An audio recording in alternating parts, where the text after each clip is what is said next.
तो गाइस मैं हूं अंकित और आप दिख रहे हैं रेसलिंग फैंस नेटवर्क। तो भाई मंडे नाइट रॉ हो चुका है खत्म है। पूरे शो में हुआ क्या वो हम लोग करने वाले हैं इस वीडियो के अंदर डिस्कस। शुरू करते हैं भाई सबसे पहले हम लोग अपने शो के किक ऑफ से।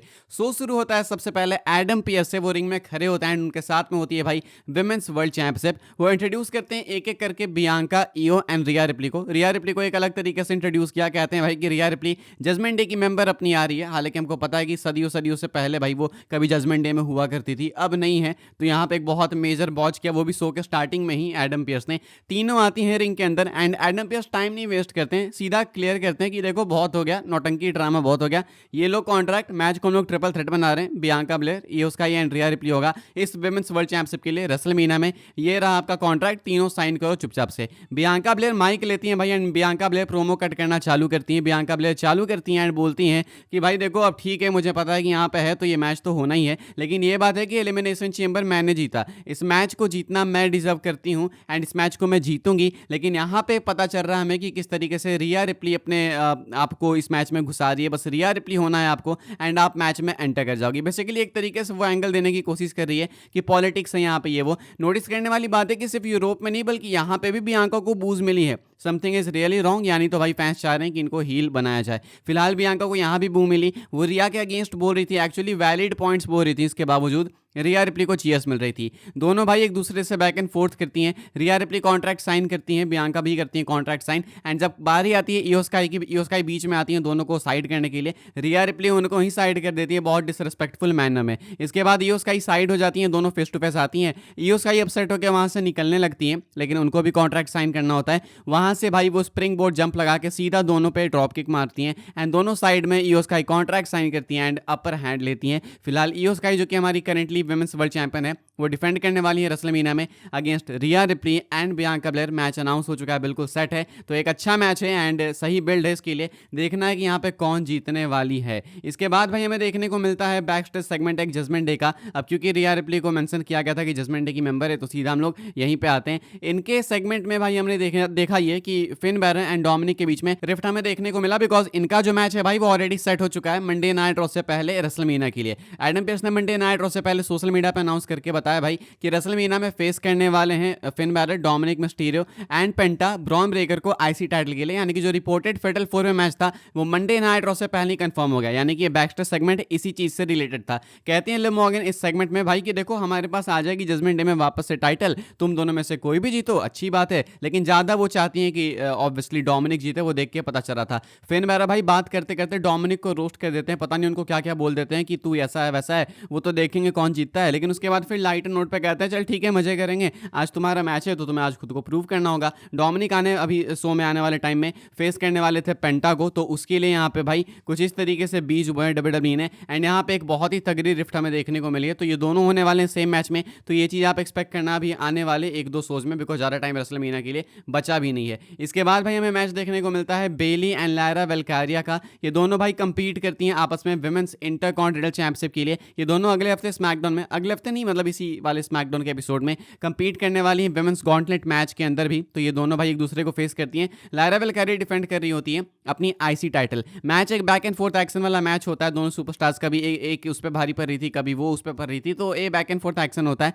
एंड इन रिंग केमिस्ट्री सही होती है दोनों के बीच में। बहुत ज़्यादा कुछ बताने को नहीं है, एंड का सीक्वेंस आपको बताता हूँ। क्राउड पूरे मैच में शांत थी, एंड में क्राउड थोड़ी सी एक्साइटेड हो गई। एंड में टोर्नेडो डीडीटी लगाती हैं लायरा वेलकारिया बेली को, उसके बाद एक फिशरमैन सुपरलेग्स एंड उसके बाद बेली काउंटर कर देती है एक सबमिशन से। लायरा वेलकारिया ऐसा लगा कि ऑलमोस्ट टैप आउट कर देंगे, लेकिन उसके बाद बेली ने खुद ही छोड़ दिया बिकॉज ज़्यादा टाइम हो गया था। उसके बाद बेली जो है भाई लायरा वेलकारिया को फिनिशर के लिए उठाती हैं, लेकिन काउंटर हो जाता है एंड काउंटर करती हैं एक रोल अप पिन से। एक अलग सा रोल अप पिन था एंड रोल अप के कारण यहाँ पे बेली हार गई। तो बेली वीक भी नहीं लगी, लायरा वेलकारिया ने टाइटल रिटेन भी कर ली। मैच खत्म होने के बाद हैंड से के लिए जाती हैं, बेली करती नहीं है। मुझे लगा कि भाई हील टर्न होगा यहाँ पे एलिमिनेशन चेंबर में जॉन सीना की तरह, लेकिन ऐसा कुछ हुआ नहीं। वापस आके बेली गले मिलती हैं बिकॉज अभी इनको अगले स्मैकडाउन के एपिसोड में विमेंस गॉन्टलेट मैच में कंपीट करना है। इसके बाद भाई हमें इंटरव्यू देखने को मिलता है लुडविग काइजर का एंड ये नेटफ्लिक्स वालों के लिए एक्सक्लूसिव था। टीवी पे ये नहीं देखने को मिलता, लेकिन अभी नेटफ्लिक्स पे हमें ये एक्सक्लूसिव इंटरव्यूज देखने को मिल रहे हैं। लुडविग काइजर भाई अपने रेसलमेनिया स्टेटस की बात करते हैं, कहते हैं भाई कि देखो सिंपल है, एक वार्निंग तो मैं पिछले हफ्ते दे ही चुका हूँ, अभी मैं प्रॉमिस कर रहा हूँ कि भाई अगर मुझे मैच नहीं मिलेगा ना रेसलमेनिया में तो बहुत दिक्कतें हो जाएंगी एंड सीरियस कॉन्सिक्वेंसेस होने वाले हैं। कहते हैं कि मैं फास्टेस्ट राइजिंग सुपरस्टार हूँ डब्ल्यूडब्ल्यूई रोस्टर का, लेकिन एडम पियर्स पता नहीं फेवरिज्म करता है एंड वो मुझे नहीं देखता है। तो मैं ये वार्निंग देना चाहूँगा, पिछले हफ्ते दे चुका हूँ, अब प्रॉमिस कर रहा हूँ भाई कि अगर मुझे रेसलमेनिया में स्पॉट नहीं मिला तो इसके सीरियस कॉन्सिक्वेंसेस होंगे। तो कुछ इस तरीके से लुडविग काइजर भाई अपने स्टेटमेंट को क्लियर करते हैं। साथ में एजे स्टाइल्स का भी हमें इंटरव्यू देखने को मिलता है। एजे स्टाइल्स लोगन पॉल को फेस करने वाले हैं भाई रेसलमेनिया में। इसके बारे में बात करते हुए एजे स्टाइल्स कहते हैं कि एक्सपीरियंस है भाई मेरे पास, एंड तुम देखना रेसलमेनिया में मैं कैसे तुम्हें हराऊंगा, ये सब करके। इतने में कैरियन क्रॉस उनको इंटरप्ट करते हैं। एक मुझे कैरियन क्रॉस का कभी कुछ समझ नहीं आता भाई, इनका कैरेक्टर एग्जैक्टली है क्या, कैरियन क्रॉस करते क्या है, मतलब ऐसा नहीं कर रहा नेगेटिव वे में, मुझे समझ नहीं आ रहा कि एक्चुअली कैरियन क्रॉस का कैरेक्टर है किस रूप का। कैरियन क्रॉस कहते हैं कि मैं भी चाहता हूं कि तुम बीट करो, मैं चाहता हूं कि एजे स्टाइल्स का वो रूप मुझे देखने को मिले, वो दूसरी साइड देखने को मिले। एजे कहते हैं कि तुम्हें दूसरी साइड देखनी ना, लेट्स सी, हम एक काम करते हैं, हम ना अगले मंडे नाइट रॉ में अपना मैच करते हैं, मैं तुम्हें अगले मंडे नाइट रॉ में फेस करूंगा एंड वो दूसरी साइड दिखाऊंगा जो तुम देखना चाहते हो। तो एजे स्टाइल्स भाई इनके पासे को इन पे ही पलट देते हैं and AJ Styles Carrion Kross आपको अगले मंडे नाइट रॉ में देखने को मिलेगा, बिकॉज एजे स्टाइल्स ने यहाँ पे बिल्कुल कंफर्म सा कर दिया है। इसके बाद हमें 6 मैन टैग टीम एक्शन देखने को मिलता है LWO versus American Made and El Grande Americano के बीच में। यहाँ पे रिंग साइड होते हैं रे मिस्टीरियो। मैच तो अच्छा था भाई, हाई फ्लाइंग एक्शन था। मैं ज़्यादा केयर नहीं करता इस मैच की, मुझे एक्चुअली पसंद नहीं है भाई ये सारे मैचेस, पता नहीं एलडब्ल्यू जहाँ भी इन्वॉल्व होती है वो चीज़ मुझे बोरिंग लगने लगती है। लेकिन एक हाई फ्लाइंग एक्शन था, अच्छा मैच था, सारे सुपरस्टार्स भाई अच्छे से इन्वॉल्व हुए। एंड में रे मिस्टीरियो को भी हेडबट पड़ गया एल ग्रांडे अमेरिकानो की तरफ से, बिकॉज IV9 ने इनको मास्क में कुछ स्टील प्लेट वगैरह डाल के दे दिया एंड उसके बाद एल ग्रांडे अमेरिकानो इसका यूज़ करके मैच में विक्ट्री अर्न कर लेते हैं अपनी टीम के लिए। American Made and El Grande americano को विक्ट्री मिलती है। क्या पता भाई, हो सकता है कि इनका रेसलमेनिया में भी आपको मैच देखने को मिल जाए, मे बी इसके भी चांसेस हैं। इसके बाद हमें लिव मॉर्गन एंड रकील रॉड्रिगेज का इंटरव्यू देखने को मिलता है एंड ये वेमेंस गॉन्टेट मैच को एड्रेस करती हैं जो कि होने वाला डिटरमाइन करने के लिए इनके रेसलमेनिया चैलेंजर्स को। कहती हैं सारी टैग टीम्स के बारे में लिव मॉर्गन की, सबका नेम बताओ, मैं इतना याद नहीं कर सकती, मैं भूल गई, सबका नेम बताते जाती हैं भाई। एंड यहाँ पे लिव मॉर्गन कहती है अच्छी टीम है लेकिन हमसे बेटर नहीं है। फिर अगली टीम का नाम आता है, कहती है अच्छी टीम है लेकिन हमसे बेटर नहीं है, ये भी अच्छी है बट हमसे बेटर नहीं है। एंड में कहती हैं कि हमसे बेटर कोई नहीं है एंड हम तैयार हैं फेस करने को जो भी है उसको, एंड रेसलमेनिया में हम जीतेंगे बिकॉज हमसे बेटर कोई नहीं है। इसके बाद एक बहुत ही इंपॉर्टेंट सेगमेंट आता है भाई अपना जे उसो एंड गुंथर का, एंड डैम इट भाई इनके मैच के लिए हाइप अप बढ़ते जा रही है भाई। जे उसो के बस थीम सॉन्ग को चेंज कर दो भाई, बाकी तो ये यार हिट है ये फ्यूड। अब पिछले हफ्ते हमने जो देखा, जो ब्लड बाथ दिया था भाई गुंथर ने जिमी उसो को, उसके बाद से कहानी चेंज हो चुकी है। गुंथर आते हैं भाई बिल्कुल फेस पे वो एक्सप्रेशंस की, भाई ये क्या हरामी बंदा ऐसे करके। जे उसो आते हैं, इस बार पूरा एरेना यीट कर रहा होता है, इवन गुंथर भी इंजॉय कर रहे होते हैं, लेकिन जे उसो यीट नहीं कर रहे होते हैं, जे उसो सीरियस आते हैं एंड यही जे उसो देखना है भाई। जे उसो आते हैं बिल्कुल सीरियसली फोकस्ड, लेजर फोकस्ड आते हैं रिंग में माइक लेके।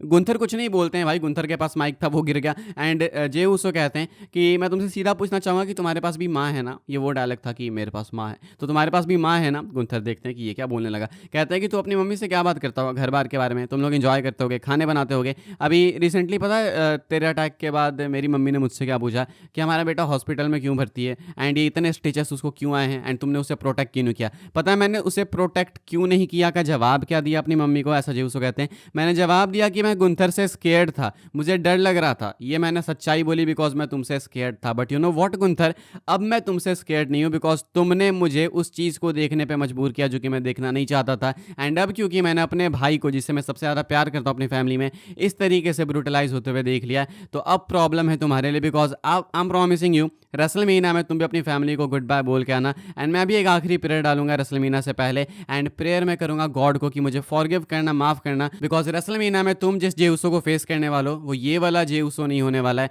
वो एक ऐसा जे उसो होने वाला है जो शायद खुद को भी नहीं पहचानता है एंड एक अलग रूप जो कि शायद कहानी खत्म कर देगा गुंथर की एंड जीत जाएगा वर्ल्ड हैवीवेट चैंपियनशिप रेसलमेनिया में। तुम उसको फेस करने वाला हो, यानी कि यहाँ पे भाई ये सारी बातें आ चुकी हैं कि अब मैं भगवान से प्रेयर करके आऊँगा कि भाई आप मुझे माफ़ कर देना, बिकॉज अब मैं लिमिट्स क्रॉस करने वाला हूँ। एंड जिस तरीके से जे उसो बोल रहे थे, जिस टोन में बोल रहे थे, इनसेन भाई रेसलमेनिया के लिए हाइप बन गई है। बस माहौल खराब हो गया जब इनका थीम हिट हो गया, बस यही चेंज होना चाहिए, अदरवाइज भाई सब कुछ बहुत ज़बरदस्त था। गुंथर एक्चुअली में पहली बार स्केर्ड दिखे, गुंथर के चेहरे पे वो टेंशन थी कि इसे ये क्या हो गया, इतना लेजर फोकस्ड हो गया, ये सारी चीज़ें, तो गुंथर डरे सहमे दिखें। तो अब इनके मैच के लिए हाइप बहुत तगड़ी है एंड ये सेगमेंट मुझे बहुत पसंद आया। जे उसो ने एक अच्छा वर्क किया है and I am really hoping and expecting कि जे उसो रेसलमेनिया में अपना ए वर्क लेके आए ताकि मज़ा आ जाए भाई। भाई एंड इनका जो प्रोमो सेगमेंट था वो एक्चुअली में जस्टिफाई हो सके। इसके बाद भाई शो कंटिन्यू होता है new day and war readers के मैच के साथ में। इनका मैच था वर्ल्ड टैग टीम चैंपियनशिप के लिए एंड एक अच्छा एक्शन था, ठीक ठाक एक्शन था। मैच के एंड में भाई जेवियर वुड स्टील चेयर लेके आते हैं भाई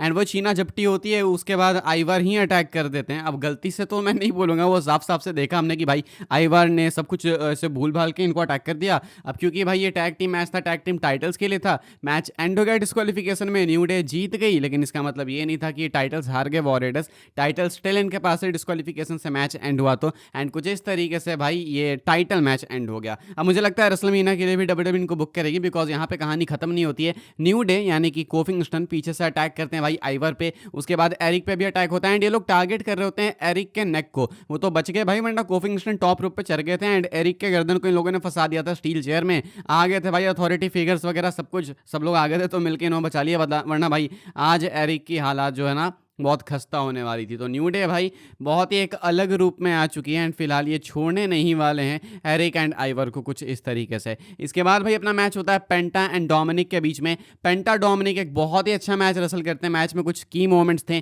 पेंटा को डोमिनिक ने भाई मैक्सिकन डिस्ट्रॉयर लगाया, एक बहुत ही तगड़ा मैक्सिकन डिस्ट्रॉयर लगाया। ऑल्सो मैच में लेट्स गो डॉम के चैंट्स लगे कुछ टाइम के लिए, ये पता नहीं कितने सालों बाद हुआ है, बहुत टाइम से हुआ है भाई। डोमिनिक के लिए लेट्स गो डॉम के चैंट्स लगे। माइकल कोल पैट में दोनों ही शौक थे कि अरे ये कैसे हो रहा है, ये लगा भाई। साथ में एंड में पेंटा जीतते हैं, जो कि होना ही था, हमने एक्सपेक्ट किया था। मैच के बाद कालीटो वगैरह मिलकर अटैक करते हैं, ब्रॉन ब्रेकर आ जाते हैं क्योंकि इनका फेटल फोर वे मैंने आपको बताया रेसलमेनिया के लिए सेट हो चुका है। ब्रेकर आते हैं भाई एंड जो स्पीयर लगाया भाई भाले की तरह घुस गए भाई अंदर कार्लिटो में। ये आई थिंक सबसे ग्रेटेस्ट स्पीयर होगा ब्रॉन ब्रेकर का अभी तक का, बहुत ही तगड़ा एंड बहुत ही स्ट्रॉन्ग स्पीयर था भाई। इसके बाद रिंग में जाते हैं, सबको पेलते हैं ब्रेकर यहाँ पे एंड उसके बाद अपनी टाइटल उठाते हैं। ऐसा फील करते हैं कि मैंने तो सबको पेल दिया, लेकिन पीछे से आते हैं फिन बैलर एंड उसके बाद फिन बैलर अपर हैंड लेते हैं। उसके बाद टाइटल देखते हैं भाई, डोमिनिक को भी देखते हैं एंड डोमिनिक क्या होता है सॉरी टाइटल को वेव करते हैं। तो फिन बैलर भाई एंड में अपर हैंड लेते हैं, लेकिन देन अगेन उठ जाते हैं, ब्रेकर अटैक करने आते हैं बट वहां से सेफली निकल जाते हैं फिन बैलर। तो एंड में भाई फिन बैलर को अपर हैंड मिला है एंड इन चारों का fatal four way match set हो चुका है। मुझे लगता है कि फिन के चांसेस इन सब में से सबसे ज्यादा है भाई टाइटल जीतने के लिए, बट वी विल सी क्या होता है। इसके बाद भाई रोमन रेंज को ऑफिशियली कंफर्म किया जाता है आने वाले मंडे नाइट रॉ के एपिसोड के लिए। अभी जो अगला एपिसोड होगा मंडे नाइट रॉ का वो गो होम शो होने वाला है भाई रेसलमेनिया से पहले के लिए एंड वहां पे रोमन रेंज कंफर्म होने वाले हैं। आज वो मंडे नाइट रॉ में नहीं थे, लेकिन अगले हफ्ते होंगे एंड अनाउंस हो चुके हैं। देन इसके बाद भाई कमर्शियल ब्रेक के दौरान ही आते हैं चैड गेबल, यानी कि अपनी अमेरिकन मेड के साथ में, ठीक है, उनके साथ में आते हैं, साथ में आईवी नाइल होती हैं एंड आके भाई कहते हैं कि L Grande americano and Rey Mysterio का मैच रेसलमेनिया वेगस में होगा, ये वो करके। तो बेसिकली कंफर्म करते हैं, यहाँ पे दिखते हैं। अभी डब्ल्यूडब्ल्यूई की तरफ से ऑफिशियल अनाउंसमेंट आनी बाकी है, लेकिन ये भी एक मैच है जो कि आपको देखने को मिलेगा एंड सीधा रेसलमेनिया में ही मोस्ट लाइकली भाई एल ग्रांडे अमेरिकानो रिवील होने वाले हैं, जो कि चैड गेबल ही है वैसे में मालूम है। तो ये कुछ होगा एंड पीछे से भाई हमें देखने को मिलते हैं पॉल हेमन आते हुए। Paul Heyman finally appears and समय आता है भाई अपने मेन सेगमेंट का। पॉल हेमन आते हैं एंड सीधा सीधा क्लियर करते हैं फेवर के बारे में बिल्कुल स्ट्रिक्ट टोन में भाई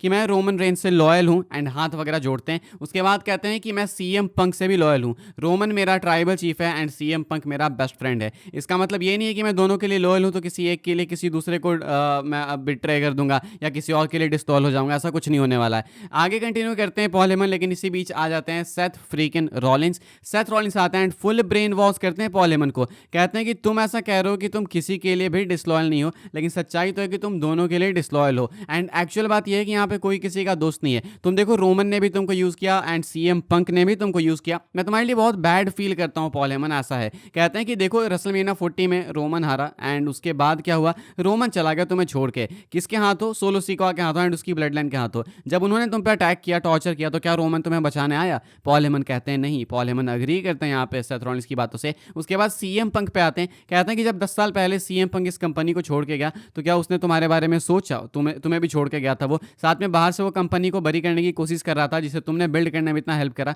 क्या तब उसने तुम्हारे बारे में सोचा? पॉल हेमन कहते हैं नहीं। उसके बाद कहते हैं कि जब वो वापस आया तो क्या वो तुम्हारे कारण वापस आया? नहीं। उसके बाद बात आती है वॉर गेम्स पिछले साल की, कहते हैं कि तुम लोग बहुत ही ज्यादा रोमांटिसाइज करते हो तुम और सीएम पंक वॉर गेम्स को। So let's talk about that. क्या सीएम पंक ओरिजिनली सपोज थे कि वो रोमन की टीम में होंगे? क्या सीएम पंक को पहले अप्रोच किया गया था? पॉल हेमन कहते हैं नहीं, पहले अप्रोच किया गया था सेथ रॉलिंस को, सेथ रॉलिंस ने ना बोल दिया, तो उसके बाद आखिरी ऑप्शन बचे थे सीएम पंक, तो देन सीएम पंक आते हैं। कहते हैं रॉलिंस की जब सीएम पंक आखिरी ऑप्शन बचा था तो क्या उसने अच्छे से हामी भर दी थी कि हाँ चलो हम दोस्त हैं एंड मैं तुम्हारी हेल्प करने आ जाऊंगा? नहीं, उसने एक फेवर रखा, उसे मतलब चाहिए था एंड सिर्फ उस मतलब के लिए उसने तुम्हारी मदद की। तो यहाँ पे कोई भी फ्रेंड नहीं है किसी का एंड ये चीज़ भूल जाओ। कहते हैं रॉलिंस की सीएम पंक के खुद के वर्ड्स में, CM Punk is here to make money not to make friends. तो यहाँ पे भाई पॉल हेमन की जितनी भी लाइंस थी loyal, disloyal and tribal cheap and best friend वाली, वो सारी की सारी रून कर दी सेथ रॉलिंस ने। कहते हैं कि अब देखो एक ही रास्ता है कि तुम इन दोनों के बीच से निकल जाओ, बेस्ट होगा तुम्हारे लिए। एंड अगर तुम ऐसा नहीं कर सकते, बिकॉज वो नहीं कर रहे थे, कह रहे हैं अगर तुम ऐसा नहीं कर सकते तो मैं तुम्हारी हेल्प कर सकता हूँ।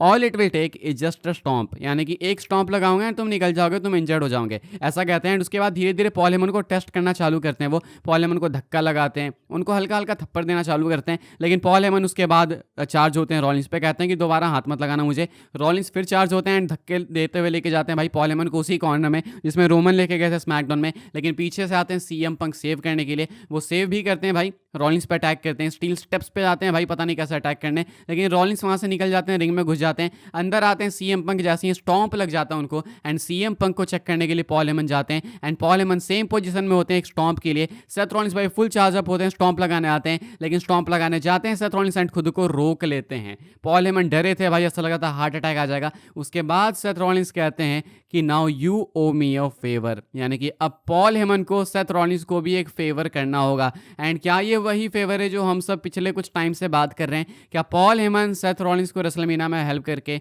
उनको ज्वाइन करेंगे? बिकॉज ये बात तो क्लियर हो गई कि पॉल हेमन किसी के लिए भी लॉयल नहीं है। तो अब आप क्या सोचते हो भाई इसके बारे में कमेंट करके बताना। इस तरीके से मंडे नाइट रॉ खत्म होता है, रॉलिंस निकलते हैं भाई अपर हैंड लेके, पॉल हेमन सॉक्ड होते हैं, फैन सॉक होते हैं। क्या लगता है आपको, क्या है ये फेवर जो कि अब सेथ रॉलिंस निकलवाने वाले हैं भाई पॉल हेमन से? कमेंट करके बताना। एंड ऐसी डब्ल्यूडब्ल्यूई रिलेटेड वीडियो सबसे पहले पाने के लिए, रिव्यू न्यूज अपडेट सबसे पहले पाने के लिए सब्सक्राइब करें अभी कभी चैनल को एंड फॉलो कर लेना भाई मुझे इंस्टाग्राम एंड ट्विटर पर, लिंक आपको मिल जाएगा डिस्क्रिप्शन में। ज्वाइन कर सकते हैं व्हाट्सएप चैनल को, उसके भी लिंक है डिस्क्रिप्शन में। मिलूंगा मैं आपसे अगली वीडियो में, तब तक के लिए good bye, thanks for watching.